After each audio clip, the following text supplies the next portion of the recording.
여러분, 한번 상상해 보세요. 당신이 막 방금 발급받은 반짝반짝한 새 크립토 결제 카드로 모닝커피를 딱 결제하면서 속으로 이렇게 생각하는 겁니다. 와, 나 드디어 이 낡은 은행 시스템에서 벗어나서 진짜 탈중앙화된 금융의 맛을 보는구나 하고요. 아, 네. 아주 뿌듯한 순간이겠죠? 그렇죠. 그런데 오늘 우리가 이번 심층 분석에서 파헤쳐볼 자료들에 따르면요. 당신이 방금 한 그 커피 결제를 포함해서 전 세계 크립토 결제 무려 97%가 비밀리에 기존 비자, 그러니까 비자 카드의 메인 서버를 거쳐가고 있습니다. 전혀 탈중앙화 되어 있지 않은 거죠. 자, 오늘 심층 분석에 오신 것을 환영합니다. 네, 정말 흥미로운 지점이죠. 안녕하세요. 지금 우리가 마주하고 있는 이 2020년 4월 현재 크립토 생태계는 옛날에 우리가 흔히들 말하던 그 반항적인 크립토 펑크, 그런 모습이 절대 아닙니다. 오늘 여러분과 함께 살펴볼 여러 보고서랑 온체인 데이터들은 아주 명확한 하나의 현실을 가리키고 있거든요. 네, 그 현실이 어떤 거죠? 바로 크립토 산업이 이제 기존의 제도권 금융, 그러니까 월스트리트의 인프라와 아주 치열하게 또 때로는 약간 기형적인 방식으로 융합을 하고 있다는 사실입니다. 맞아요. 그래서 오늘 분석할 자료들이 뭐랄까 정말 다이나믹합니다. 호주 정부가 빼든 새로운 규제 법안부터 해서 홍콩이 겪고 있는 스테이블 코인 딜레마, 그리고 실제 시장에서 막 벌어지고 있는 극단적인 양극화 현상이랑 무려 2억 달러가 넘게 탈린 해킹 사태까지 싹 다 준비되어 있거든요. 네, 오늘 다룰 내용이 엄청 많네요. 그러니까요. 이게 단순히 어떤 사건이 일어났구나 이걸 넘어서 대체 왜, 그리고 도대체 어떻게 이런 일들이 벌어지고 있는지 그 이면의 메커니즘을 한번 쫙 뜯어보겠습니다. 먼저 2026년 4월 1일 며칠 전에 통과된 호주의 기업법 개정 법안 2025부터 시작해 볼까요? 네, 이 호주의 법안은 정말 업계에 아주 중요한 이종표가 될 겁니다. 핵심만 먼저 요약을 해보자면 고객을 대신해서 암호화폐를 보관하는 거래소라든가 아니면 실물 자산을 토큰화해서 관리하는 그 커스터디 플랫폼들은 이제 무조건 예외 없이 호주 금융 서비스 라이센스 AFSL이라고 하죠. 이걸 취득해야 한다는 내용입니다. 제가 이 법안 세부 내용을 쭉 보면서 느낀 게 약간 정부의 타겟이 암호화폐라는 그 자산 자체가 아니라는 느낌이 들었거든요. 네, 어떤 면에서 그렇게 보셨나요? 그러니까 막 비트코인이나 이더리움을 이거 불법 화폐야 이렇게 규정하려는 게 아니라 그 돈을 보관해주는 금고 관리인들, 그 사람들의 멱살을 잡겠다는 거잖아요. 네, 정확합니다. 바로 그 포인트가 지금 유럽연합이 밀고 있는 미카 법안이나 미국의 지우뉴스 법안이랑 이 호주 규제가 완전히 결을 달리하는 부분이에요. 미국이나 유럽은 좀 다르군요. 네, 유럽이나 미국은 약간 이 코인은 증권인가, 저 코인은 상품인가 이런 식으로 모든 토큰의 성격을 막 분류하고 발행자까지 싹 다 통제하려는 아주 포괄적인 그물을 던지려고 하잖아요. 맞아요. 맨날 증권성 논란 터지잖아요. 그렇죠. 반면에 호주는 그런 자삼의 성격 논쟁은 일단 뒤로 밀어둔 겁니다. 대신에 아주 좁고 깊게 누가 고객의 프라이빗 키를 쥐고 있는가, 이 보관 통제, 즉 커스터디에만 엄청나게 집중을 한 거죠. 그러니까 과거에 그 FTX 사태처럼 거래소가 고객 돈을 막 자기 쌈짓돈처럼 빼다 쓰는 그런 짓을 원천 차단하겠다 이거군요. 맞습니다. 아주 현실적인 접근이죠. 그런데 저는 이 규제라는 게 항상 양날의 검이라고 생각을 하거든요. 제가 그 AFSL 라이센스 요건을 보니까 와 이거 장난이 아니더라고요. 엄청난 자본적 정성 기준도 맞춰야 되고 기관급 거버넌스 체계에다가 뭐 독립적인 분쟁 해결 시스템까지 다 갖춰야 되던데. 네, 맞아요. 비용이 엄청나게 들죠. 그니까요. 이거 유지하는 데만 매년 수십만 달러가 그냥 깨질 텐데 그럼 이제 막 좋은 아이디어 하나 가지고 시작해보려는 3명에서 4명 규모의 작은 크립토 스타트업들은 그냥 문 닫으란 소리 아닌가요? 그게 바로 규제가 가져오는 약간 필연적인 구조조정이라고 볼 수 있습니다. 혁신을 보호한다는 그 명분 뒤에는 항상 이렇게 진입장벽이라는 결과가 따르거든요. 진입장벽이 처지는 거군요. 네, 실제로 지금 시장 반응을 보면요. 자본력이 빵빵한 거대 기업들은 오히려 지금 이 상황을 즐기고 있어요. 대표적으로 크립토닷컴 같은 경우를 한번 보죠. 네. 거긴 어떻게 했나요? 그들은 이 법안 대응하려고 이미 호주 현지에 있는 전통 결제 기업을 그냥 통째로 인수를 해버렸습니다. 와, 진짜요. 그냥 회사를 사버렸다고요? 네, 라이센스를 백지 상태에서 막 힘들게 따는 대신에 이미 라이센스를 가지고 있는 기업을 돈으로 사서 우회로를 딱 확보해버린 겁니다. 와, 이거 결국 돈 놓고 돈 먹기 시장이 되는 거네요. 너무 대기업 중심 아닌가요? 뭐 소규모 플랫폼들을 위해서 연간 거래 규모 1,000만 5주 달러 이하 이런 예외 조항을 두긴 했어요. 근데 사실 그 정도 작은 규모로는 비즈니스를 길게 유지하기가 어렵죠. 호주의 이 법안이 결국 전 세계적인 트렌드의 축소판이라고 보시면 됩니다. 아, 크립토 전체의 미래다. 네, 앞으로 이 크립토 시장은 막 천재적인 코드 한 줄 이런 것보다도 강력한 규제 컴플레이언스 팀이랑 막대한 자본금을 가진 소수의 대형 플레이어들, 이들 중심으로 과점화될 수밖에 없다는 걸 보여주는 거죠. 그렇군요. 자, 방금 우리가 호주가 자산을 보관하는 금고의 규칙을 세우는 걸 봤잖아요. 그럼 이제 화폐를 직접 발행하는 문제로 한번 넘어가 보죠. 아시아의 금융허브 홍콩 상황이 되게 묘하게 돌아가고 있습니다. 네, 홍콩 이슈가 지금 아주 뜨겁죠. 원래 이 홍콩 금융관리국 HKMA가 올해 3월까지는 무조건 홍콩 달러 기반 스테이블 코인 라이센스를 내주겠다고 아주 큰 소리를 쳤거든요. 그런데 2026년 4월, 지금 현재 공식 등록부가 그냥 텅텅 비어 있습니다. 네, 아직 한 건도 없죠. 그러니까 신청자가 없는 것도 아니잖아요. 막 스탠다드 차타드나 JD.com 같은 엄청난 덩치의 기업들이 줄을 쫙 서 있는 게도 대체 왜 이렇게 뜸을 들이는 걸까요? 정부 일 처리가 늦는 건가요? 이게 당국이 단순히 그냥 서류 검토가 늦어져서 그런 게 아닙니다. 이 현상을 제대로 이해하려면 홍콩 달러 기반 스테이블 코인이 가지는 아주 독특한 경제적, 지정학적 메커니즘을 우리가 뜯어봐야 되거든요. 메커니즘이요? 아, 혹시 그 홍콩 달러가 미국 달러에 고정되어 있는 페그제, 그거 말씀하시는 건가요? 네, 맞습니다. 1983년부터 홍콩 달러는 미국 달러는 가치가 1대1로 완전히 연동돼서 움직이잖아요. 근데 이게 크립토, 특히 스테이블 코인 시장으로 오면 엄청난 마법을 부리게 됩니다. 어떤 마법이죠? 지금 미국에서 그 지니어스 법안 때문에 미국 본토 시장에서 달러 기반 스테이블 코인을 발행하려면 거의 시중은행이 준하는 진짜 살인적인 규제를 받아야 하거든요. 그런데 만약에 홍콩에서 홍콩 달러 스테이블 코인을 발행한다면 어떻게 될까요? 아, 알겠네요. 그러니까 표면적으로는 그냥 홍콩 정부의 규제를 받는 건데 가치는 미국 달러랑 완벽하게 똑같이 움직이니까 사실상 미국의 그 까다로운 규제를 피하면서도 달러 가치를 누리는 아시아판 달러 스테이블 코인이 되는 거군요. 바로 그겁니다. 투자자 입장에서는 달러의 가치 안정성은 그대로 누리면서 미국의 SEC나 연준의 아직 깐깐한 직접 감시망에서는 싹 벗어날 수 있는 엄청 매력적인 피난처가 되는 거죠. 와, 머리 엄청 잘 썼네요. 게다가 이거를 중국 본토의 입장에서 한번 생각해 보세요. 중국은 사실 전 세계가 막 테더나 서클 같은 미국 주도의 스테이블 코인에 완전히 장악당하는 걸 극도로 경계해 왔단 말이죠. 아, 그래서 중국이 홍콩을 약간 격리된 실험실처럼 쓰는 거군요. 네, 맞아요. 대만구 지역 내에서 미국 달러 패권에 좀 대항할 수 있는 자체적인 인프라를 딱 구축해놓고 나중에는 이게 중국의 디지털 위안화랑 어떻게 상호 운용될 수 있을지를 안전하게 테스트해보는 그런 일종의 트로이의 목마 같은 거잖아요. 네, 그런 지정학적 줄다리기가 정확히 지금 라이센스 발급이 지연되고 있는 진짜 이유입니다. 미국을 너무 자극해서도 안 되고 그러면서도 독자적인 생태계는 만들어야 되니까 홍콩 당국 입장에서는 모든 규정에 토시 하나까지 엄청 신경을 쓸 수밖에 없는 거죠. 아, 그래서 서류 검토에 시간이 그렇게 오래 걸리는 거군요. 그렇죠. 하지만 여기서 당국이 치명적으로 간과하고 있는 게 하나 있습니다. 그게 뭔데요? 바로 시장의 속도입니다. 아, 속도 그렇죠. 지금 이 순간에도 글로벌 스테이블 코인 시장이 막 3천억 달러를 돌파하고 있는데 그중 97% 이상을 아까 말씀하신 기존 미국 달러 기반 코인들이 이미 꽉 잡고 있잖아요. 네, 그러니까요. 홍콩이 막 우리 완벽한 제도를 만들겠다 이러면서 서류만 만지작거리는 한 달, 두 달 동안에 아시아 시장 내에서도 테더와 서클의 네트워크 효과는 벌써 콘크리트처럼 단단해지고 있어요. 사람들이 이미 다 쓰고 있으니까요. 맞아요. 나중에 아무리 혁신적인 라이센스 제도를 딱 내놓더라도 사람들이 이미 기존 코인에 너무 익숙해져서 안 넘어오면 사실 아무 소용이 없게 되거든요. 홍콩에게 열려있던 기회의 창문이 지금 서서히 닫히고 있는 겁니다.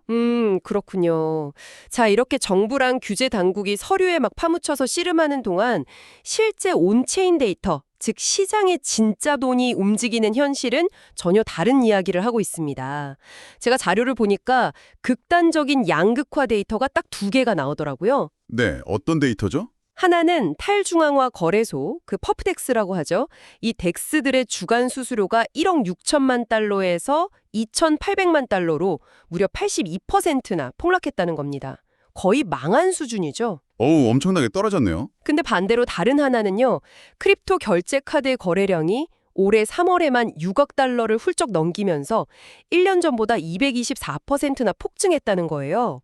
아니, 이 두 극단적인 현상의 뒷배경을 대체 어떻게 해석해야 됩니까? 먼저 그 탈중앙화 거래소의 82% 폭락 데이터부터 한번 보죠. 이게 숫자가 엄청 무섭게 보이긴 하는데 사실 이건 시장 전체의 붕괴라기보다는 하나의 거대한 착시 현상이 끝난 거에 가깝습니다. 착시 현상이요? 무슨 뜻이죠? 이 수수료 폭락을 주도한 주범이 바로 aptos라는 단일 플랫폼이었어요. 아스터. 네, 이들이 거래를 할 때마다 자기네 자체 토큰을 보상으로 막 퍼주는 인센티브 구조를 돌렸거든요.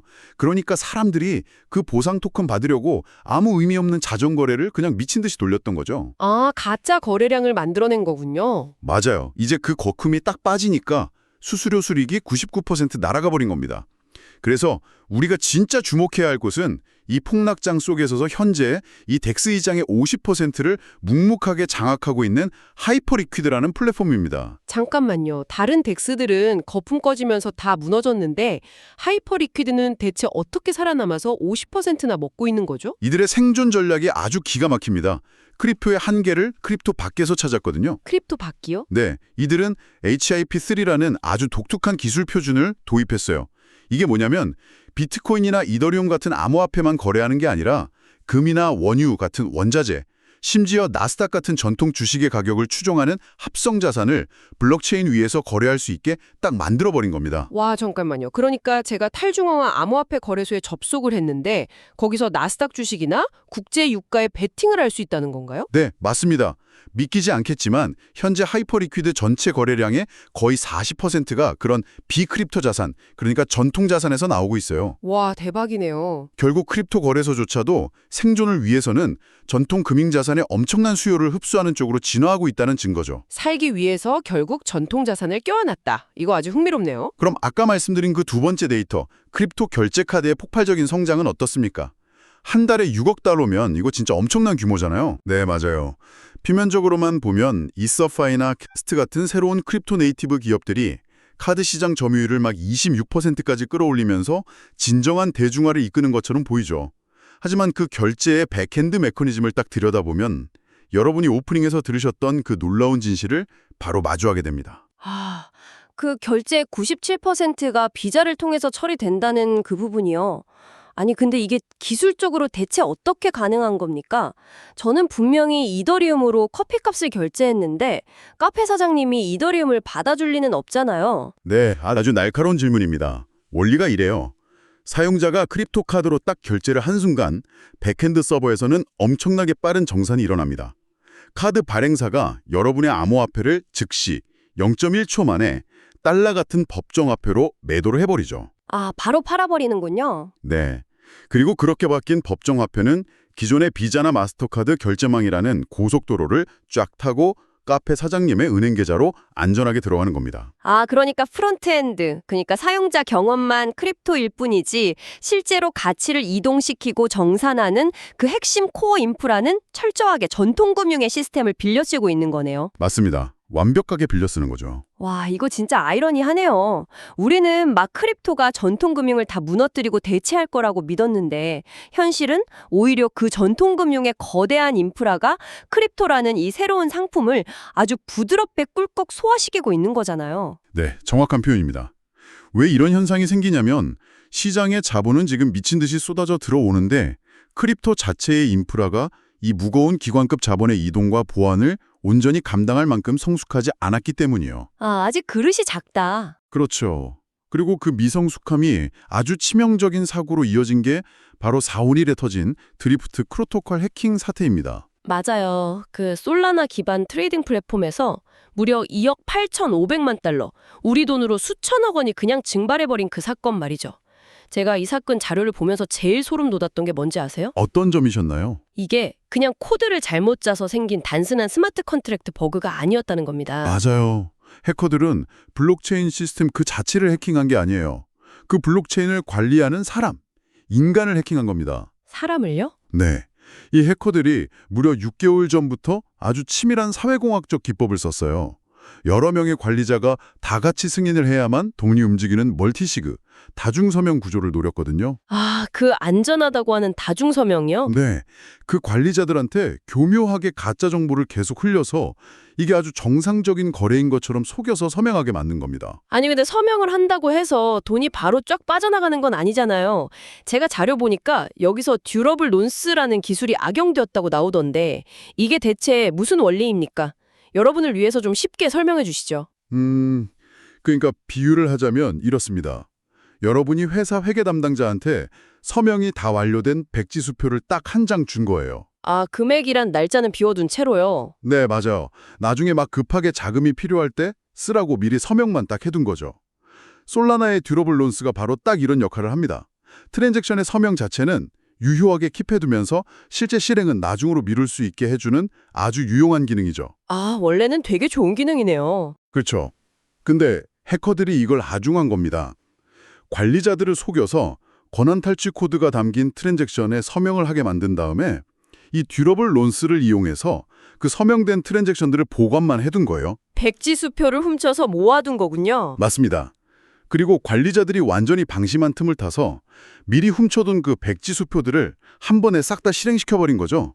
담보 비율을 순식간에 조작하고 2억 달러가 넘는 진짜 자산을 털어가 버렸습니다. 와, 이거 진짜 영화에나 나올 법한 치밀함이네요. 결국 이 사태가 보여주는 건 시스템이 아무리 빠르고 수학적으로 완벽하다고 해도 그걸 운영하는 최고 권한 관리자들의 보안 절차, 그 인간의 절차가 뚫리면 아무 소용이 없다는 거군요. 네, 이게 기관급 자본이 크립토에 들어오려고 할 때 직면하는 가장 큰 딜레마입니다. 과연 완전한 탈중앙화가 이렇게 기관의 거대한 자금을 다루는데 적합한 모델인가? 이 근본적인 의심이 커질 수밖에 없는 거죠. 맞아요. 하지만 저는 이 크립토 산업이 진짜 대단하다고 생각하는 게 이렇게 한 대 세게 맞고 쓰러져서 끝나는 게 아니라 어떻게든 살 길을 찾아서 고친다는 겁니다. 당장 사고가 딱 터지니까 인프라를 바닥부터 뜯어고치려는 시도들이 지금 동시다발적으로 일어나고 있잖아요. 네, 복원력이 엄청나죠. 당장 솔라나 같은 경우만 해도 네트워크 지원의 주범이자 해커들이 항상 틈새를 노리는 그 요소인 MEV 구조 자체를 지금 개편하려고 하잖아요. 아, MEV요? 이걸 좀 쉽게 설명하자면 주식 중개인이 여러분의 주문을 미리 슬쩍 엿보고 여러분보다 0.1초 먼저 주식을 사서 이득을 가로채는 새치기 행위랑 비슷하거든요. 얍삽한 짓이죠. 새치기 과정을 아예 시스템적으로 투명하게 만들거나 아예 차단해버려서 네트워크 과부하도 막고 신뢰도 회복하려는 대대적인 배관 공사를 지금 다시 하는 중입니다. 이더리움 진영 움직임도 만만치 않아요. 이더리움 최대 스테이킹 플랫폼인 라이도가 자신들의 거버넌스 토큰인 엘도 가격이 막 95%나 폭락하니까 생존을 걸고 막대한 자금을 투입해서 토큰을 직접 사들이는 바이백을 단행했어요. 이게 단순히 주가 방어, 가격 방어 차원이 아닙니다. 거버넌스 토큰 가격이 너무 싸지면 치명적인 문제가 생기거든요. 어떤 문제요? 악의적인 해커가 헐값의 토큰을 대량으로 쫙 매집해서 이 프로토콜의 규칙을 자기 마음대로 바꿔버릴 수가 있어요. 수십억 달러어치 이더리움이 예치된 금고의 자물쇠가 풀릴 위기에 처하니까 프로토콜 스스로가 긴급 구제금융을 투입한 셈이죠. 아, 방어막을 친 거군요. 그리고 기술적인 도약도 짚고 넘어가야죠. 이더리움이 준비 중인 EIP8141, 그 일명 프레임 트랜잭션이라는 기술은 어떻게 보십니까? 아주 훌륭하고 꼭 필요한 진보입니다. 기존에는 여러분이 내가 누구인가를 증명하는 서명 방식이랑 스마트 컨트랙트를 실제로 실행하는 과정이 하나로 꽉 묶여 있었어요. 네, 분리가 안 됐죠. 근데 EIP8141은 이 둘을 완전히 분리해버립니다. 이렇게 딱 분리해 놓으면 나중에 기조 암호를 1초 만에 다 깨버리는 양자 컴퓨터가 등장하더라도 이더리움 시스템 전체를 갈아엎을 필요가 없어져요. 아, 서명 방식만 바꿔 끼우면 되니까요? 네, 맞습니다. 그냥 서명 방식만 양자 내성 암호로 쏙 끼워 넣을 수 있게 되는 거죠. 시스템의 유연성이랑 수명을 비약적으로 늘리는 혁신입니다. 와, 엄청나네요. 흥미롭습니다. 그리고 앞서 전문가님이 크립토 인프라가 여전히 미성숙하다고 하셨잖아요. 근데 이 빈틈을 노리고 전통금융의 노하우를 그대로 이식하려는 플레이어들도 눈에 확 띄더라고요. 오늘 자료에 등장한 QFPX라는 스타트업이 딱 그 예죠? 네, QFX 창업자들을 보면 아주 흥미롭습니다. 이 사람들이 모두 전통 월스트리트의 고빈도 매매, 즉 1초에 수천 번의 거래를 쏘아대는 그 빡센 기관에서 온 사람들이거든요. 와, 완전 선수들이네요. 그렇죠. 이들은 기존 크립토 거래소들의 그 약간 엉성한 매칭 엔진을 다 버려버리고 나스닥 수준의 초고속 초정밀 마이크로 스트럭처를 블록체인 위에 아예 새로 구축하고 있어요. 대박이네요. 과거에 사기치던 FTX가 꿈꿨던 완벽한 기관용 파생 상품 거래소를 횡령이나 버그 없이 진짜 자기들의 기술력으로 구현해보겠다는 겁니다. 그리고 제가 아까 97%의 결제가 비자를 통해 이루어진다는 그 역설을 말씀드렸잖아요. 근데 이 백엔드 정산 과정에서도 엄청난 변화가 일어나고 있어요. 유빅스나 TMMC 같은 스타트업들이 각각 $10,000,000 이상을 투자받으면서 우리가 스테이블 코인 클리어링 하우스, 즉 청산소 역할을 하겠다 이렇게 나섰거든요. 네, 이거 보면 정말 전통금융이 과거에 겪었던 진화 과정을 크립토가 똑같이 밟고 있는 겁니다. 아, 옛날 은행들이 했던 방식인가요? 네, 수많은 은행들이 매일 서로 돈을 막 주고받으면 정산이 너무너무 복잡해지잖아요.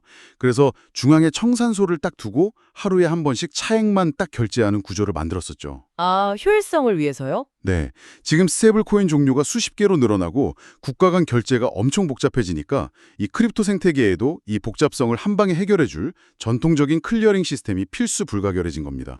오프닝에서 말씀하셨듯이 2026년 오늘의 크립토는 더 이상 끼리끼리 모여노는 바나나들의 실험실이 아닙니다.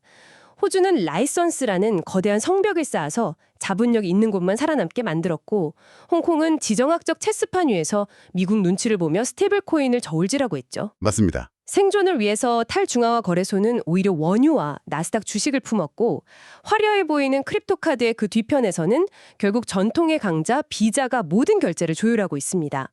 그리고 $2억 해킹이라는 뼈아픈 성장통을 겪으면서 시장은 월스트리트 출신들의 초고속 엔진과 전통적인 청산소 모델을 다급하게 수혈하고 있죠. 한 줄로 요약하자면 이렇습니다. 기술의 혁신성, 그거 하나만으로는 더 이상 시장을 설득할 수 없는 시대가 온 겁니다. 법과 규제를 무사히 통과할 수 있는 거대한 자본력, 그리고 기존 금융 인프라와의 매끄러운 호환성, 마지막으로 해킹을 막아낼 사람과 시스템의 완벽한 통제력, 이제 이 세 가지가 생존의 유일한 조건이 되었습니다. 맞습니다. 여러분, 당신이 앞으로 어떤 새로운 크립토 서비스나 정부 정책 뉴스를 보게 된다면요. 이제는 단지 와, 이 기술 얼마나 화려한가 이런 거에 속지 마시길 바랍니다. 그 대신 속으로 이렇게 질문해 보세요. 그래서 대체 누가 이 서비스의 라이선스를 들고 있지? 그리고 결국 뒤에서 내 돈을 정산하고 통제하는 진짜 주체는 누구인가? 거기가 바로 진짜 돈과 권력이 모이는 곳이니까요. 네, 아주 중요한 관점입니다. 선명했죠. 기존 은행 시스템의 탐욕을 무너뜨리고 정부 통제에서 벗어난 완전히 새롭고 독립적인 금융의 세계를 만들겠다는 거였습니다. 네, 그게 크립토의 시작이었죠. 하지만 오늘 우리가 살펴본 2026년의 현실은 어떻습니까? 살기 위해 정부의 라이센스를 구걸하고 비자의 결제망을 빌려 쓰며 국가 발행 화폐의 가치를 묶어두고 있습니다. 그렇다면 미래의 크립토는 결국 시스템 내부로 침투해서 월스트리트를 송두리째 바꿔버릴 치명적인 트로이의 목마일까요? 아니면 그저 블록체인이라는 화려한 디지털 포장지로 싹 감싸인 채 기존 금융 제국의 통제 아래로 얌전히 편입되어 버린 월스트리트의 새로운 장난감에 불과하게 될까요? 정말 많은 생각을 하게 만드는 질문이네요. 정답은 아직 내려지지 않았습니다. 이 거대한 질문에 대한 답을 여러분만의 시각으로 직접 찾아보시길 바랍니다. 언제나 핵심을 짚어내는 당신의 계속되는 탐구를 응원하며 오늘 이 시간 심층 분석은 여기서 마치겠습니다. 함께해 주셔서 감사합니다. 감사합니다.